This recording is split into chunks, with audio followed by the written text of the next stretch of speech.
Voter list में Brazil की औरतें आती है, और तीसरा आपके सोच पर कंट्रोल जो इलाहाबाद यूनिवर्सिटी में किया है आरएसएस के वाइस चांसलर्स बैठा के।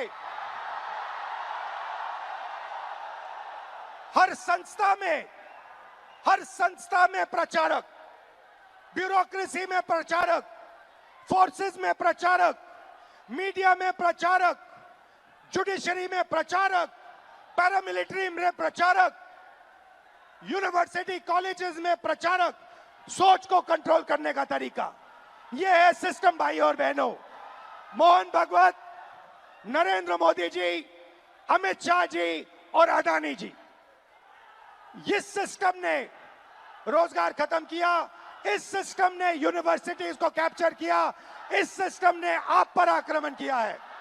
রাহুল গান্ধী তিনি গতকাল একদম ছাত্রকে গুঞ্জ যে অনুষ্ঠানটা করেছিলেন সেই অনুষ্ঠানটাতে প্রয়াগরাজে এতটাই পরিমাণ ভিড় হয়েছিল যে সেখানে যে মাঠটার মধ্যে অনুষ্ঠানটা হয়েছিল সেই মাঠ ছাড়িয়ে পাশাপাশি যতগুলো বাড়ি ছিল প্রত্যেকটা বাড়ির শুধুমাত্র ছাদ ভরে গিয়েছিল, তেমন নয়, মানুষ জেসিবির উপর অর্থাৎ যে ক্রেন গুলো থাকে সেই বুলডোজার কিংবা ক্রেন গুলো মাথাতেও উঠে কিন্তু রাহুল গান্ধীকে দেখার চেষ্টা করছিলেন, শোনার চেষ্টা করছিলেন। এবং তার সঙ্গে একদম আপনাদেরকে জানাবো রাহুল গান্ধী এই যে প্রয়াগরাজে ছাত্রকে গুঞ্জ তার অনুষ্ঠান, সেখান থেকে সিস্টেমকে বদলানোর ডাক দিয়েছেন। সিস্টেম প্রিয় দর্শক, অন্য মঞ্চে আলোচনায় আপনাদের সকলকে আমন্ত্রণ জানাচ্ছি।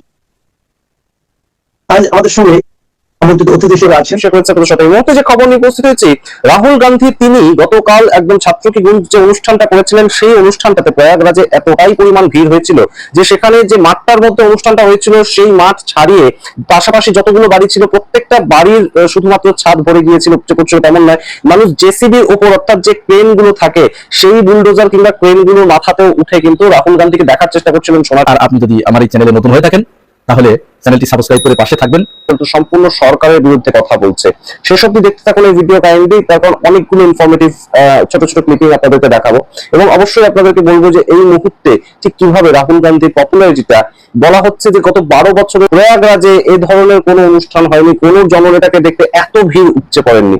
সেসব দেখতে থাকুন। তারা চ্যানেলটি যারা এখনো সাবস্ক্রাইব করেনি কাইন্ডলি সাবস্ক্রাইব করে দিন এবং অবশ্যই জয়েন বাটন ক্লিক করে আমাদের মেম্বারশিপ নিলে আমরা এগিয়ে যেতে সাহস পাবো।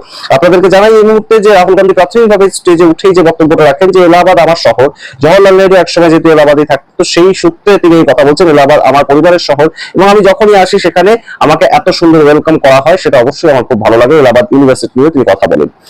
আপনারা শুনলেন রাহুল গান্ধীর বক্তব্য এবং এই মুহূর্তে সবচেয়ে গুরুত্বপূর্ণ যে বিষয়টা যে আজ তাকের একজন রিপোর্টার বলছেন যে যখন প্রয়াগরাজে রাহুল গান্ধী আসেননি তখনই সেই সভাস্থলের চারপাশে যত বাড়ি ছিল সব বাড়ির ছাদ থেকে শুরু করে সমস্ত জায়গায় কিন্তু মানুষের তিল ধরানোর জায়গা ছিল এবং শুধু তাই নয়, যিনি রেজিস্ট্রেশন করছিলেন ছাত্ররা আসবে এবং রেজিস্ট্রেশন করে ঢুকবে সেই সমস্ত জায়গা ব্যারিকেড ভেঙে দিয়ে ছাত্রছাত্রীরা পৌঁছে গিয়েছিলেন এবং অবশ্যই ছাত্রটি গুঞ্জটা এত জোরেই শোনা গিয়েছে এটা কিন্তু অবশ্যই এই মুহূর্তে বোঝাই যাচ্ছে যে দেশ হয়তো সরকার নিয়ে চিন্তিত হবেই। তার কারণ আপনাদেরকে বলি একদম সরাসরি 3টে পয়েন্ট খুব ভালোভাবে তুলে ধরেছে রাহুল গান্ধী। তিনি বলছেন যে একটা সিস্টেম পুরো তৈরি করা হয়েছে, তার মধ্যে একজন ফাইন্যান্সিয়াল সিস্টেমটাকে কন্ট্রোল করছেন, একজন পলিটিক্যাল সিস্টেমটাকে কন্ট্রোল করছেন, একজন মেন্টাল সিস্টেমটাকে কন্ট্রোল করছেন অর্থাৎ সাইকোলজিক্যাল। কারা কারা?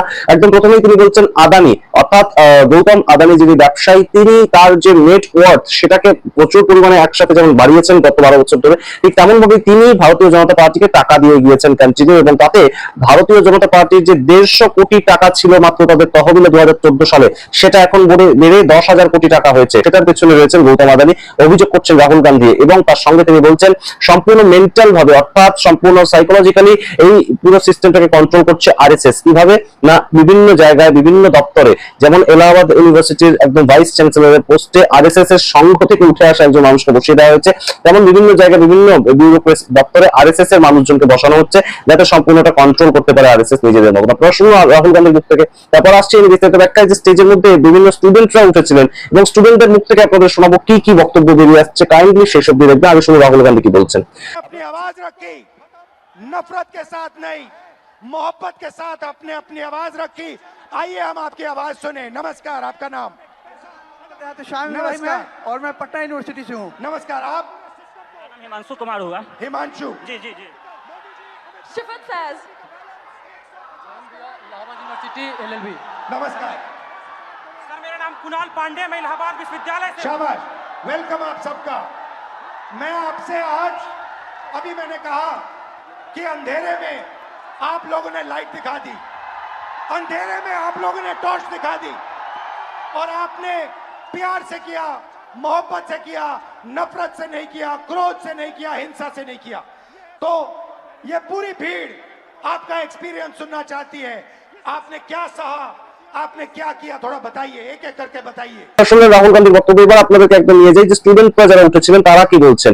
তারা একদম প্রাথমিক এক ছাত্র এসে খুব গুরুত্বপূর্ণ কিছু বলেন বক্তব্য। তিনি বলেন একদম বাচ্চা ছেলে, 18-19 বছর বয়স, তাকে দেখে বোঝা যাচ্ছে। তিনি বলেন যে আমরা যে আজকে এখানে এসেছি, আমরা কোনো প্রশ্ন করলেই আমাদের বিরুদ্ধে কেস করে দেওয়া হয়, আমাদের বহু সহপাঠীর বিরুদ্ধে কেস করে দেওয়া হয়েছে। আমরা আজকে এসেছি এটা জেনেই এসেছি যে আমাদের বিরুদ্ধে কেস হতে পারে, কিন্তু আমরা আর ভয় পাবো না।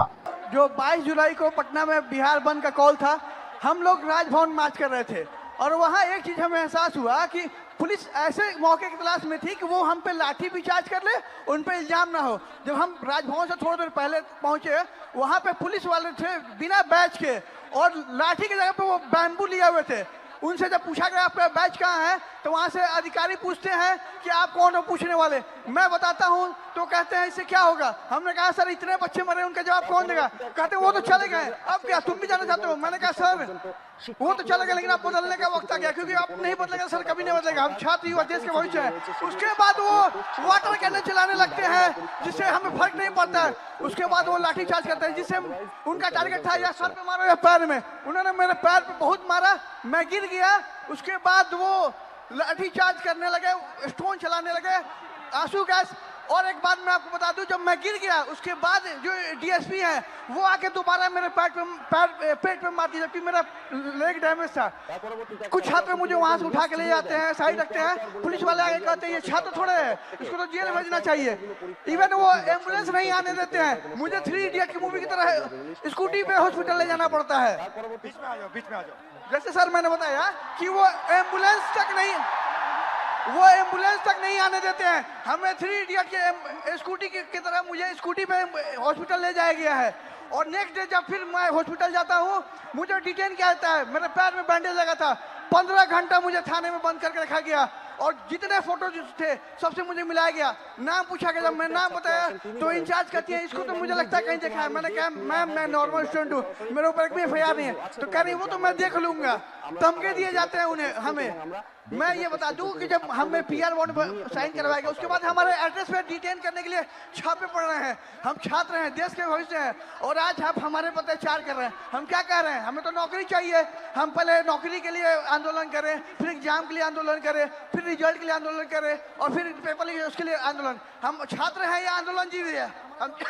हम छात्र हैं और आप हमसे वोट लेते हैं तो सर कहते हैं, भैया कहते हैं। आज हमें कहते हैं कि हम कॉकरोच हैं। सर हम देश के जेनजी हैं और आज आपका सत्ता है, कल हम पलट भी सकते हैं। लेकिन ये गलतफहमी मत रहिएगा मोदी जी, हम बिहारी हैं, ठीक है। और मैं एक बात बता दूं, आप मुझे जितने धमके देते, मैं स्वतंत्रता सेनानी परिवार से आता हूं और ये लड़ाई के लिए कल भी मुझे लड़ने पड़ी तो मैं देश के लिए अपनी जान न्यौछावर कर दूंगा, लेकिन छात्रों के हक के लिए हमेशा लड़ते रहूंगा।